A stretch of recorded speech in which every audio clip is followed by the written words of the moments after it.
Conocida sencillamente como la 177, su diseño en forma de laboratorio fue una parte indispensable de la génesis del modelo. El proceso era tan especializado que Ulrich Beth calculó que cada coche costaría alrededor del 1.200.000 libras. $1 millón de libras era una suma tan ingente de dinero para pagar cualquier cosa, que pagarlo por un coche significa que estás pagando por algo que realmente es una obra de arte. Y en el caso de Aston, estás pagando por uno del que solo hay 77 unidades. Solo se fabricarían 77 coches, y eso significaba que es una edición muy limitada. El 177 no es solo un supercoche, es una obra de arte sobre ruedas. En 2007, el mundo del arte vivía su momento de mayor ostentación. El artista británico Damien Hirst pedía 50 millones de libras por una calavera de un hombre de 35 años con diamantes incrustados.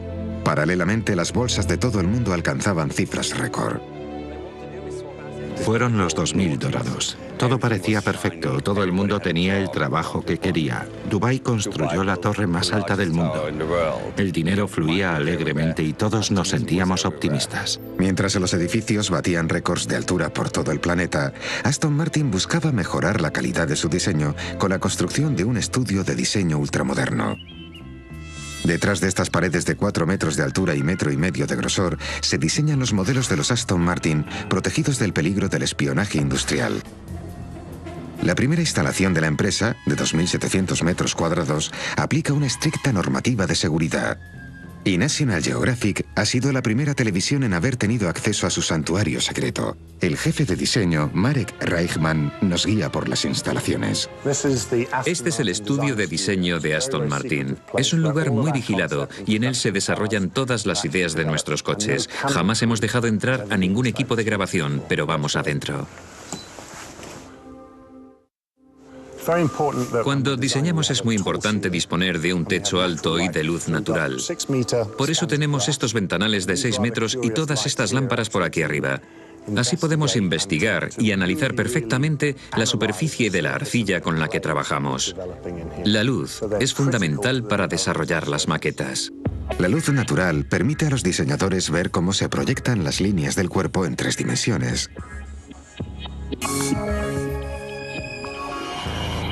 Todos los diseñadores saben desde el principio que las dimensiones del 177 serán esenciales para que tenga éxito.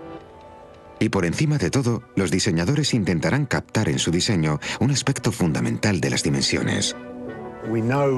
Todos los diseñadores y artistas sabemos que la belleza se puede medir porque existe una proporción ideal que se llama la proporción áurea. Leonardo da Vinci lo comentó muchísimas veces. Existe una proporción que la gente encuentra atractiva de forma natural. El número áureo data del año 500 a.C.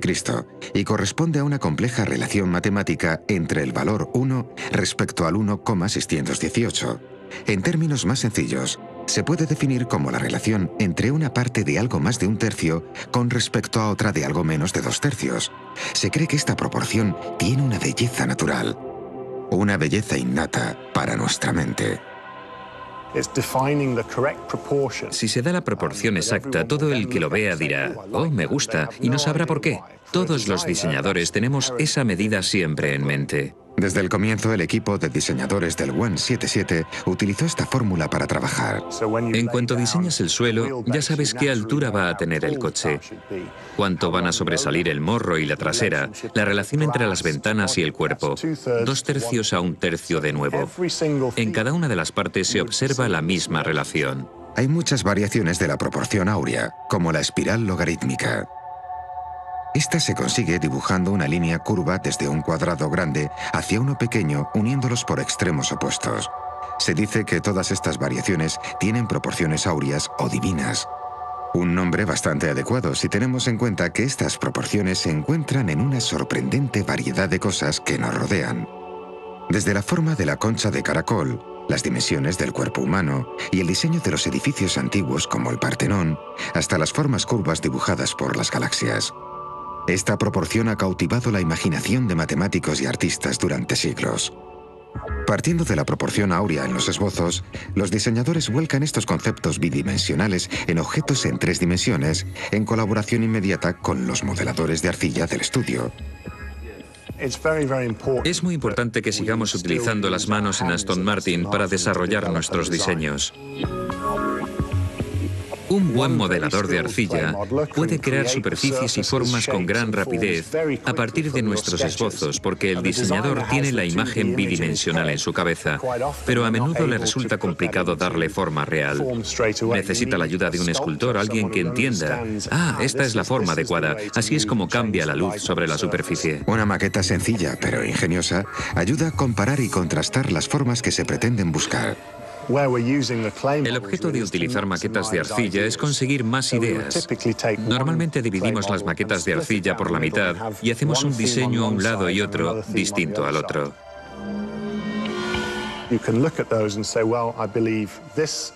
Bueno, a mí me parece que son mejores estas líneas, o que encajan mejor con el 177 que las otras. O a lo mejor hay una línea del otro lado que te parece mejor. Lo importante es que las maquetas te permiten ir progresando y avanzar en el diseño. En principio se hacen varias maquetas a una escala del 40% hasta que se consigue un diseño lo suficientemente avanzado como para hacer una versión a escala real. Y así es como vemos el coche a tamaño real. Y además, en ese momento es una escultura única, no existe otra igual. Tras elaborar la maqueta en arcilla, se utiliza otro material especial, el DINOC. La maqueta en arcilla no dice demasiado, no tiene reflejos sobre la superficie, así que la revestimos de DINOC para darle una apariencia de pintura metalizada, y así nos podemos hacer una idea de las líneas de la luz, de cómo es la superficie y el coche en general.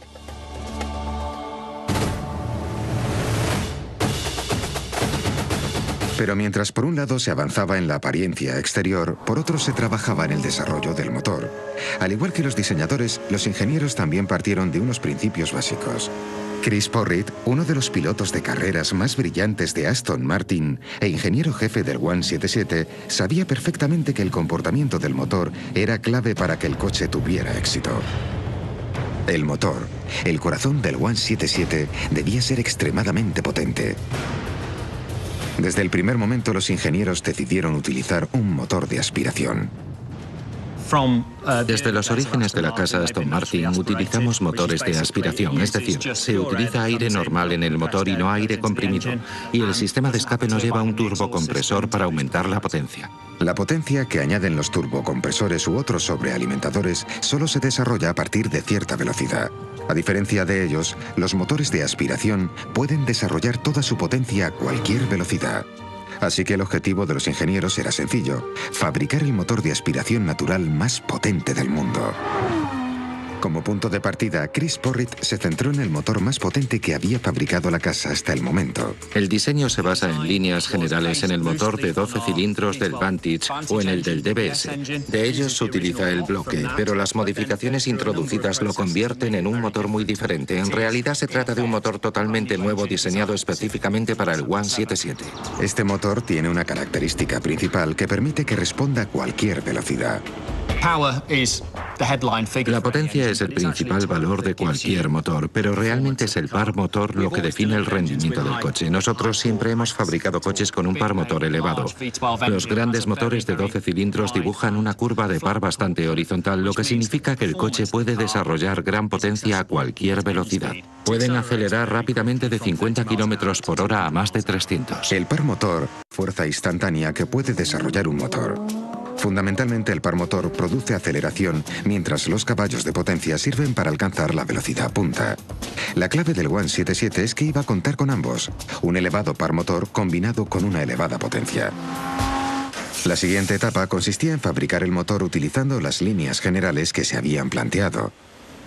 Luego habría que someterlo a una prueba de esfuerzo en un banco de pruebas.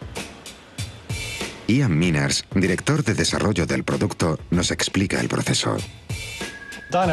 El banco de pruebas es importante porque se pueden comprobar las prestaciones del motor a cualquier revolución y carga motor sin necesidad de que el motor esté en el coche. Nuestros dinamómetros se han utilizado para hacerles pruebas a motores de Fórmula 1. Podemos simular velocidades de 350 km por hora, velocidades máximas, torques bajos y torques altos. El motor del 177 tiene mucho más que ver con la tecnología de los coches de carreras que con la de los turismos tradicionales. Al igual que el resto del coche, los 77 motores también debían ser artesanales y, en cierto modo, únicos. Partimos de un bloque sólido de aluminio y vamos cortando trozos a los que damos forma.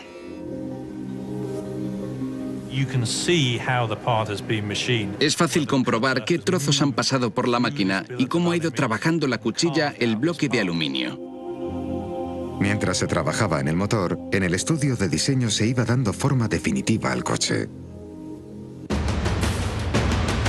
Para los diseñadores era fundamental crear una forma lo más natural y elegante posible.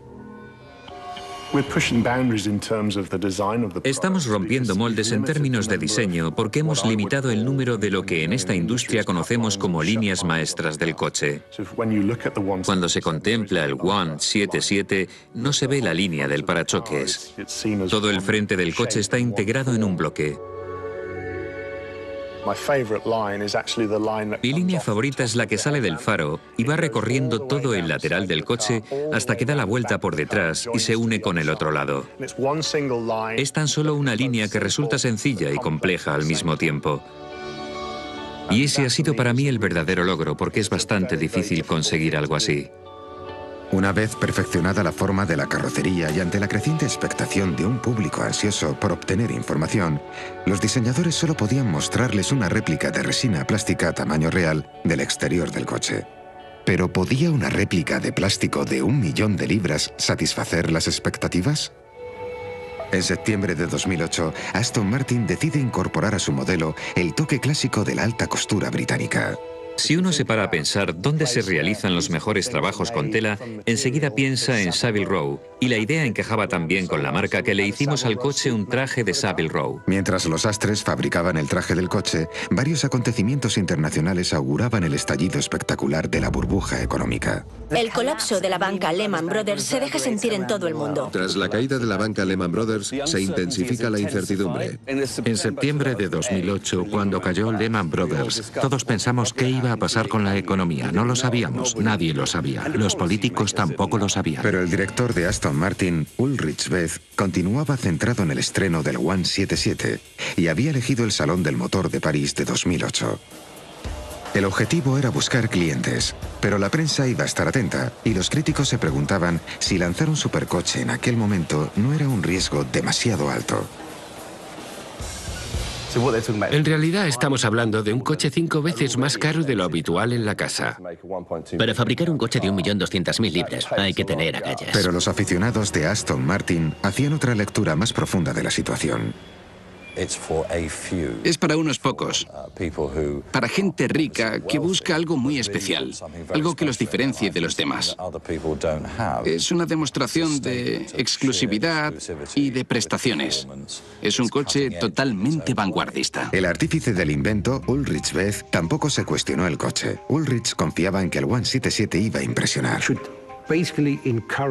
Yo creo que debería animar a la gente. No solo hay que verlo por el lado negativo y darle la vuelta a todo para criticarlo. Optimista y confiado, Aston Martin da un paso adelante con un comunicado de prensa. París es un escenario magnífico. Es una de las capitales con más estilo del mundo. Estar el día de la prensa en un salón del automóvil es lo mejor del mundo. Todos los salones del automóvil despiertan gran expectación. ¿Cuál será la gran estrella del evento? Llevamos el coche para que lo viesen los clientes potenciales, personas interesadas en comprarlo antes de que estuviese finalizado.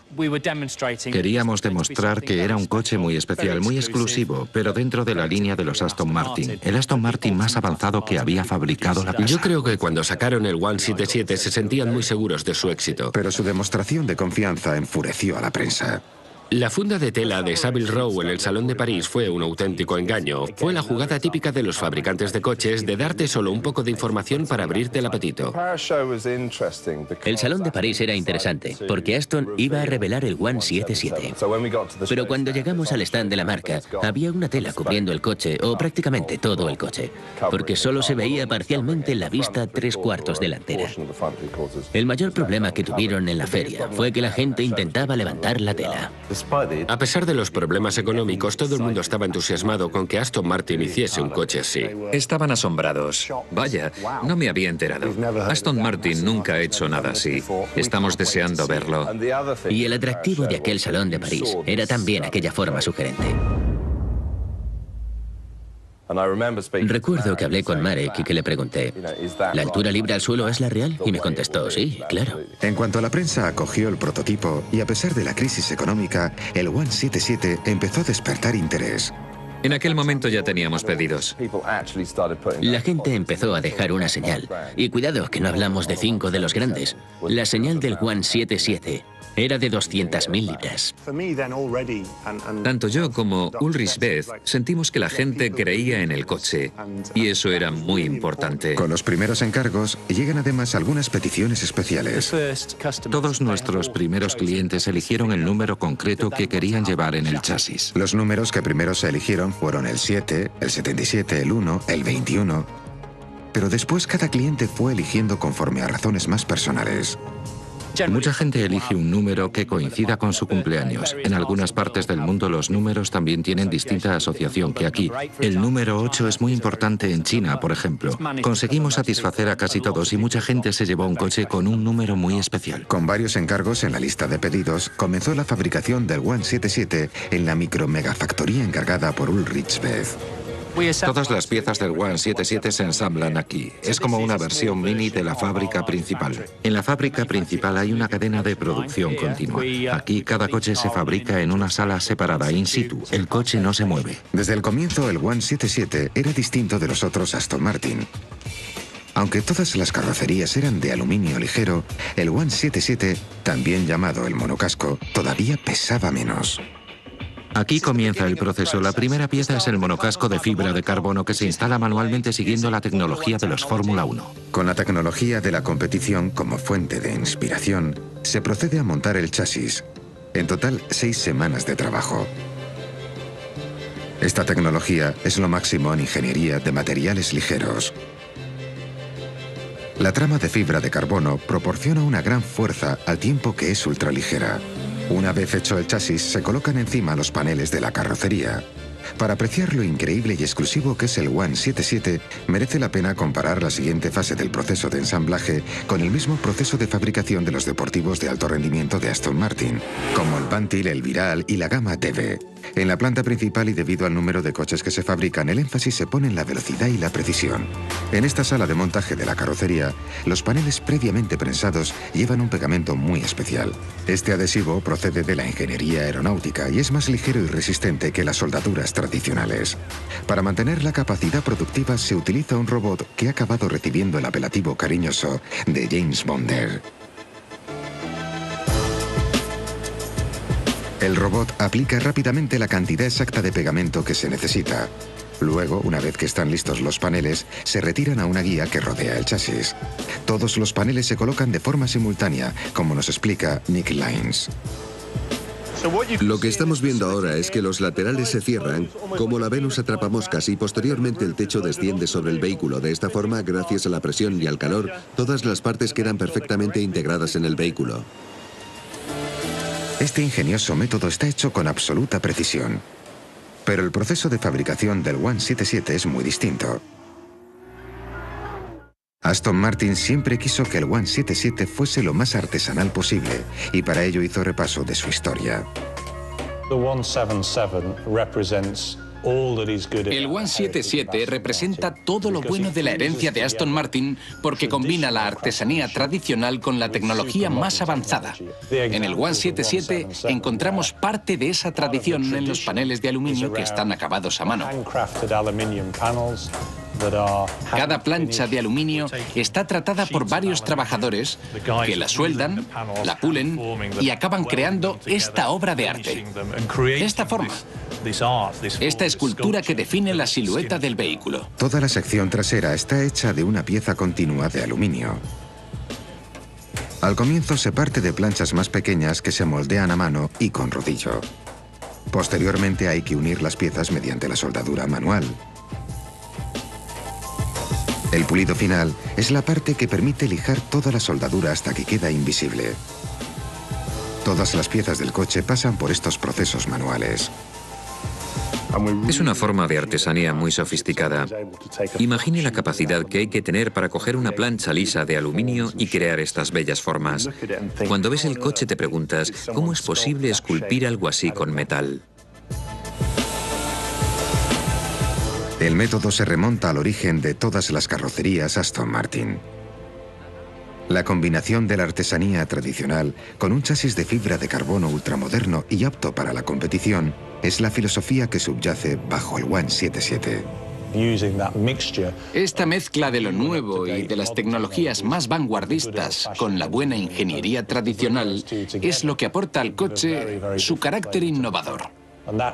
Y esa es nuestra visión de un supercoche. De hecho, a lo largo de la historia de Aston Martin, los años de mayores logros coincidieron siempre con un activo plan de competición. En la actualidad, tanto Ulrich Beth como el ingeniero jefe del 177, Chris Porritt, participan en abundantes carreras, entre ellas las famosas 24 horas de Nürburgring. El hecho de que el jefe de la empresa siga compitiendo en nuestros coches creo que dice mucho sobre la empresa. Una de sus victorias más importantes fue en la edición de 1959 de Le Mans, una victoria clave en la historia de la compañía que la hizo sobresalir como una marca británica de excelencia. David Brown recoge los frutos de su fe y del esfuerzo incansable de los hombres que han fabricado y conducido el triunfal Aston Martin. Por ello, a la hora de elegir coche, el famoso agente secreto británico James Bond no dudó en escoger un Aston Martin. De hecho, el número con el que compite Aston Martin en la actualidad es el 007, un homenaje a una relación que cumple más de 50 años. Al igual que ahora, los conocimientos adquiridos en las pistas en los años 50 y 60 también influían en el desarrollo del coche y en la definición de su fisionomía. Las rejillas de ventilación laterales se remontan realmente a los días de la competición, porque los coches de carreras necesitan una buena ventilación bajo el capó. Por eso hay rejillas en los laterales de las ventanas delanteras, para permitir que entre aire en el radiador y que vuelva a salir.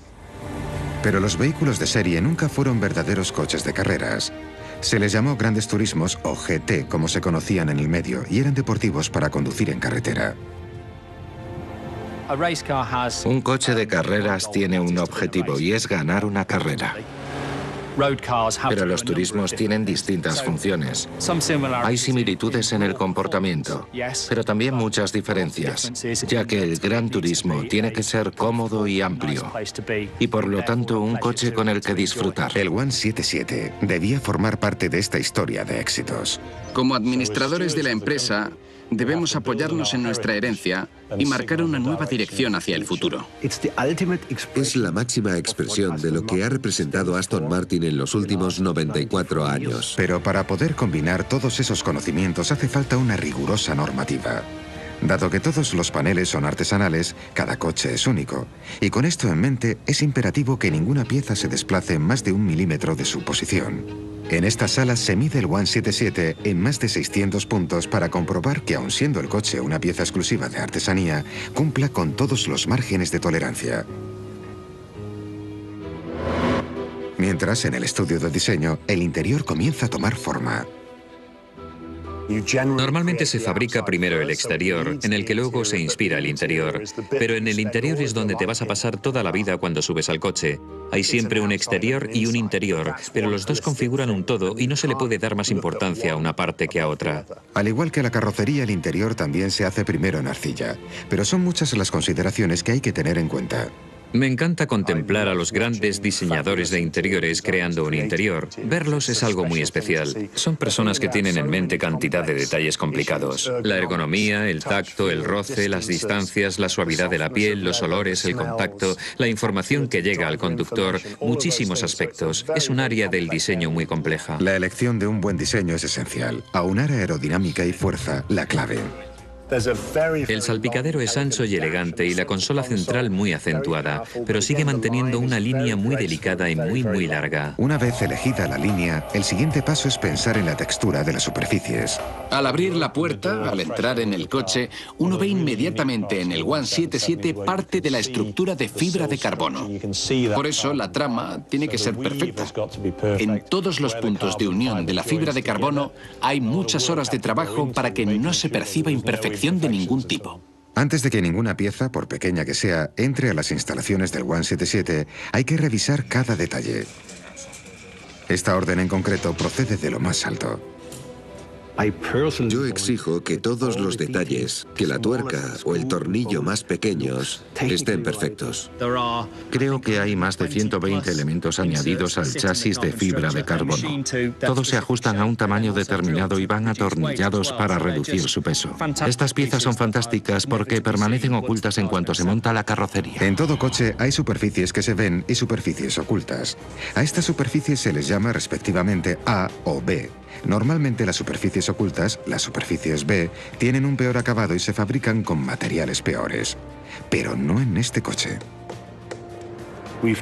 Hemos hablado de todos y cada uno de los aspectos del coche.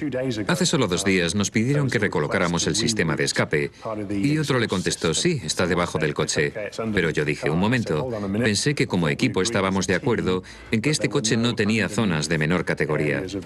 Todas las superficies son A y el equipo se corrigió. Sí, tienes razón, tendremos que pensarlo. Se trata de un equipo muy unido y todo el mundo presiona al resto para encontrar la mejor solución a cada uno de los elementos del coche.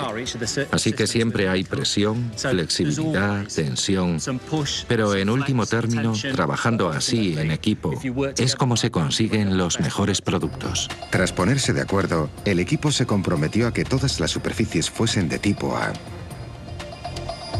Todas las superficies son de tipo A. Todo tenía que ser bello, ya estuviese bajo el capó, detrás del salpicadero o en el maletero. Todo tenía que parecer estupendo y eso al final contribuye también al orgullo del ingeniero. Esta clase de orgullo se percibe también en el acabado en oro de parte del compartimento del motor, que ayuda a controlar el calor. Aunque es difícil verlo a menos que desmontes las piezas del coche, como nos explica Chris Porritt. Aquí vemos que debajo de la parte posterior del coche, donde luego se coloca el difusor, está el sistema de escape y este recubrimiento aislante para el tubo de escape. Hemos protegido la parte trasera del coche con láminas de oro aquí y aquí, y lo hacemos para proteger el chasis de fibra de carbono. Aquí en el taller de pintura los ingenieros vigilan por control remoto el proceso de producción. Todo el trabajo se desarrolla en un espacio donde el aire está totalmente controlado para reducir al mínimo las partículas de polvo. Aplicamos cuidadosamente 7 capas de pintura en cada vehículo utilizando una mezcla de la robótica con la pintura a mano. En todos los coches se aplica primero una imprimación, luego una capa base y luego la pintura del color deseado por su futuro propietario. Después se aplica una laca y finalmente se pule. La puesta de sol es la que marca el comienzo de los trabajos de pintura en el 177.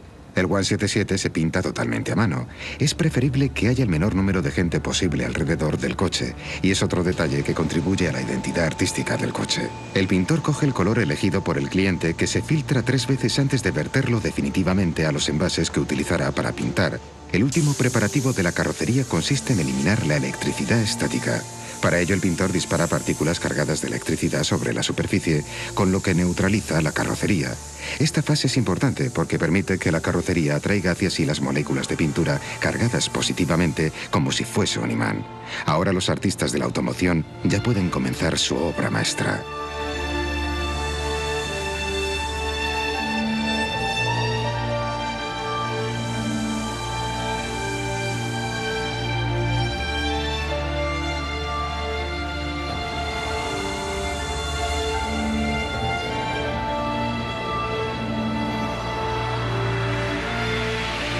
Una vez pintada, la carrocería descansa una noche entera en una cabina libre de polvo y con control del ambiente. Por la mañana, el coche regresa a las instalaciones del 177, donde el motor se encuentra en las últimas fases de ensamblado. Esta es también la última oportunidad para apreciar la atención que se le concede a los detalles en esta obra. Esta es la sala de subensamblaje del tren de potencia, donde ensamblamos el motor a la parte delantera y posteriormente a la transmisión. Aquí se puede apreciar la atención puesta en las superficies, en los colectores y en la tapa del cárter, hechos de fibra de carbono. Estos componentes son esenciales, así que hemos elegido un material ligero y resistente. Los tubos del colector de escape están recubiertos por un aislante térmico, pero han sido moldeados a mano para acoplarse perfectamente a este coche. Están hechos de Inconel, una aleación muy cara que se utiliza en los tubos de escape de los Fórmula 1. Una vez ensamblado el tren de potencia, se atornilla al chasis para que forme un todo con el habitáculo. Aquí es donde el 177 adquiere su forma. Tenemos 4 muelles y en cada uno hay un coche. El coche permanece in situ a lo largo de todo el proceso. 7 equipos distintos de especialistas van pasando por cada coche para trabajar. En estos momentos el coche ya tiene el motor, el tren de potencia, toda la estructura frontal, la suspensión delantera y ahora mismo también el habitáculo interior. 6 meses después de la exposición del prototipo en el Salón del Motor de París, el coche ya estaba listo. Un proceso bastante rápido en el campo de la automoción. Tuvimos un programa muy apretado y corrimos mucho. El primer coche ya estaba funcionando menos de 12 meses después de haber ideado el prototipo. El interés iba en aumento y la prensa se impacientaba.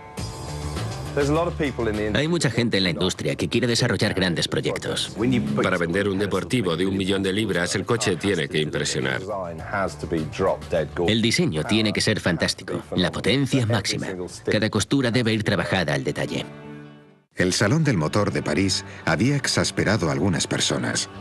Cuando presentamos el coche en el Salón del Motor de París hicimos una pequeña trampa. Descubrimos solo una esquina del coche. Mucha gente se llevó una decepción porque no habían visto más que la carrocería.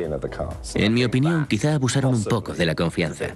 La gente quería conocer los detalles importantes en aquel momento. Ginebra fue el lugar elegido para la gran revelación. El Salón de Ginebra es uno de los más importantes del mundo. Toda la prensa del mundo de la automoción estaba allí. Era el lugar perfecto para presentar un coche nuevo e importante. Aston Martin sabía que se tendría que enfrentar a los escépticos. No es que dé miedo, pero es una especie de desafío, porque es cuando nos mostramos desnudos ante el público con nuestra idea. Este es el coche que vamos a fabricar.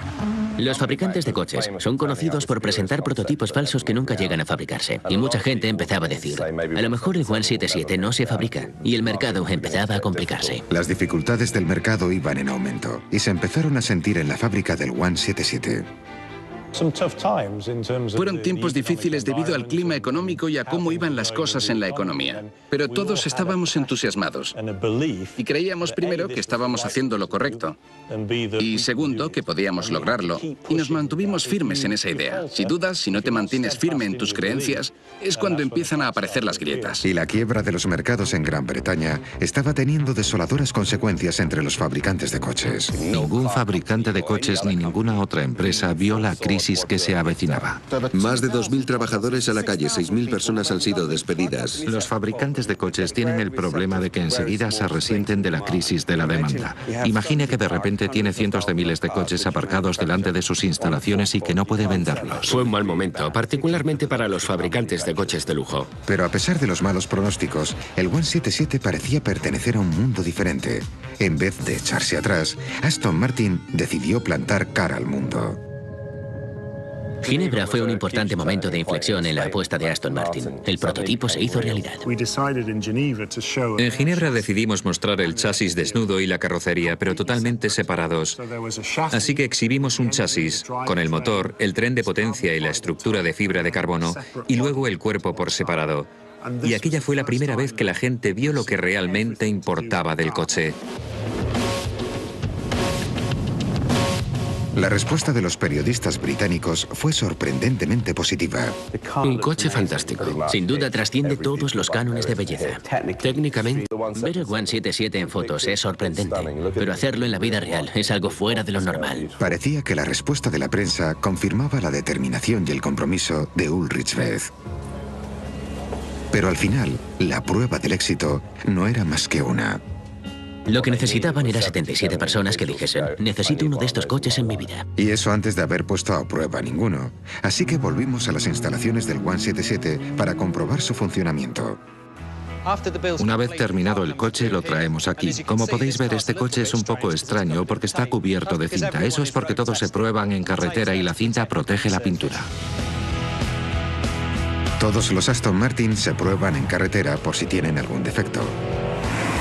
La alineación de las ruedas se calibra al milímetro. Luego la prueba de agarre con agua.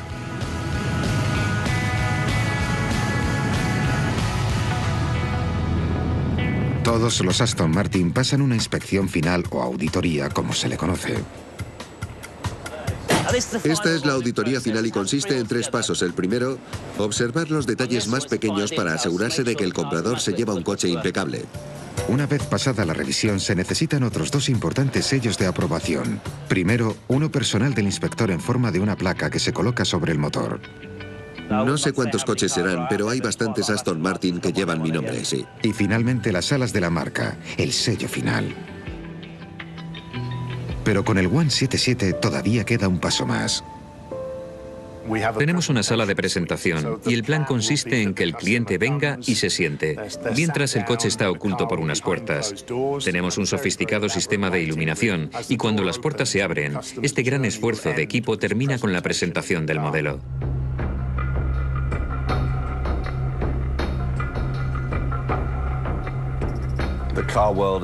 El mundo de los coches es una locura. Si eres capaz de generar suficiente deseo por un producto, la gente lo comprará.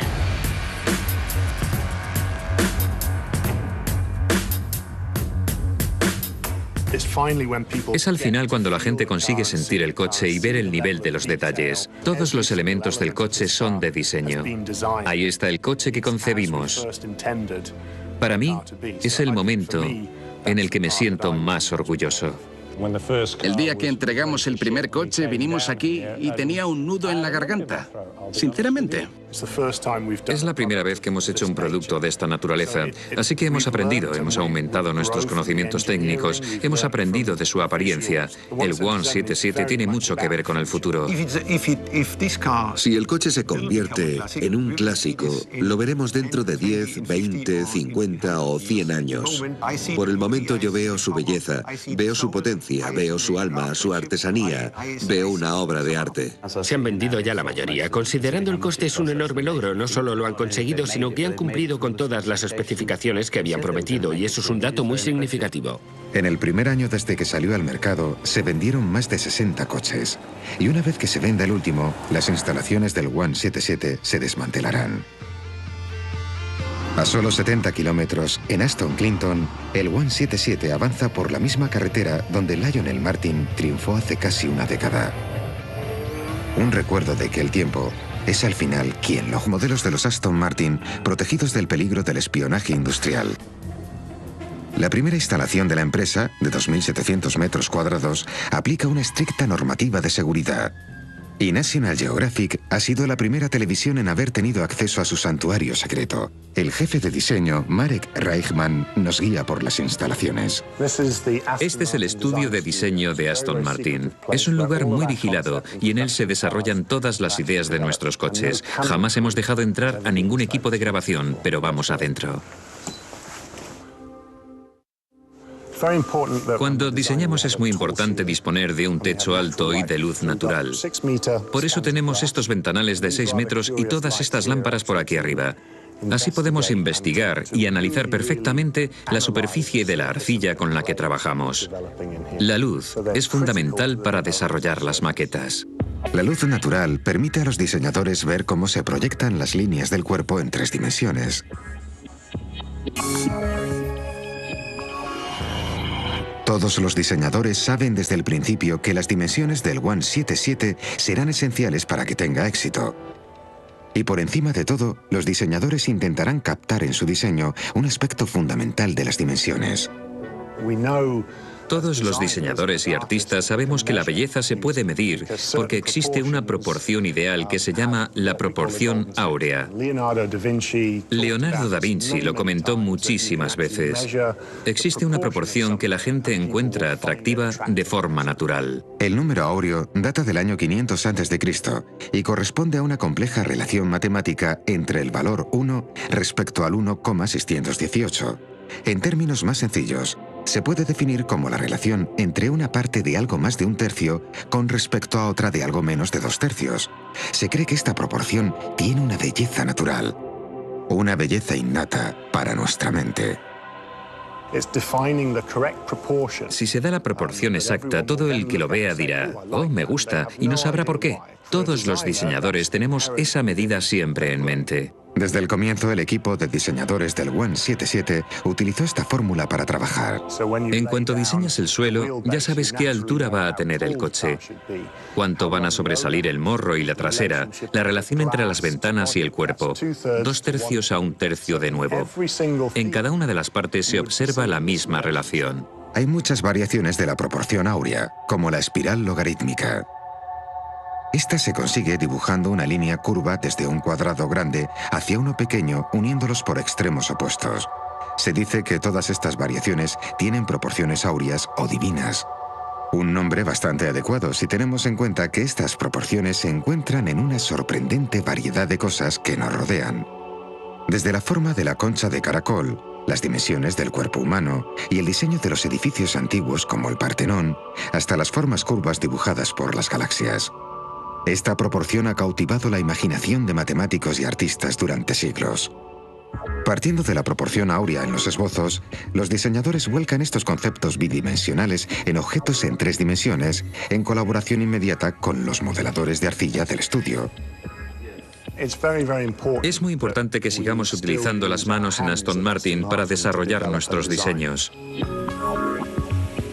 Un buen modelador de arcilla puede crear superficies y formas con gran rapidez a partir de nuestros esbozos, porque el diseñador tiene la imagen bidimensional en su cabeza, pero a menudo le resulta complicado darle forma real. Necesita la ayuda de un escultor, alguien que entienda, esta es la forma adecuada, así es como cambia la luz sobre la superficie. Una maqueta sencilla pero ingeniosa ayuda a comparar y contrastar las formas que se pretenden buscar. El objeto de utilizar maquetas de arcilla es conseguir más ideas.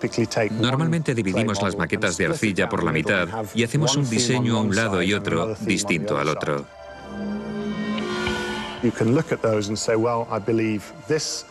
Bueno, a mí me parece que son mejores estas líneas, o que encajan.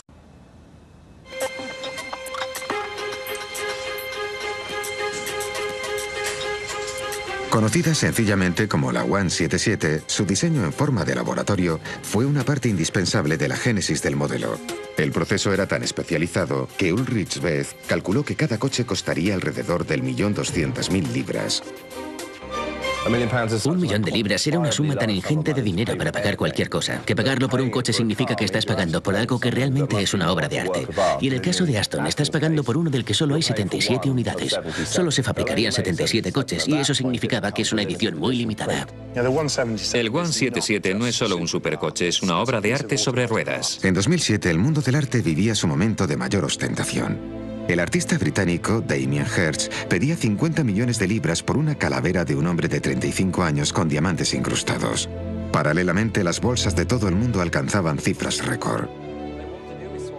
Fueron los 2000 dorados. Todo parecía perfecto, todo el mundo tenía el trabajo que quería. Dubái construyó la torre más alta del mundo. El dinero fluía alegremente y todos nos sentíamos optimistas. Mientras los edificios batían récords de altura por todo el planeta, Aston Martin buscaba mejorar la calidad de su diseño con la construcción de un estudio de diseño ultramoderno. Detrás de estas paredes de 4 metros de altura y 1,5 metros de grosor, se diseñan los... mejor con el 177 que las otras. O a lo mejor hay una línea del otro lado que te parece mejor. Lo importante es que las maquetas te permiten ir progresando y avanzar en el diseño. En principio se hacen varias maquetas a una escala del 40% hasta que se consigue un diseño lo suficientemente avanzado como para hacer una versión a escala real. Y así es como vemos el coche a tamaño real. Y además, en ese momento es una escultura única. No existe otra igual. Tras elaborar la maqueta en arcilla, se utiliza otro material especial, el Dinoc. La maqueta en arcilla no dice demasiado, no tiene reflejos sobre la superficie, así que la revestimos de Dinoc para darle una apariencia de pintura metalizada, y así nos podemos hacer una idea de las líneas de la luz, de cómo es la superficie y el coche en general.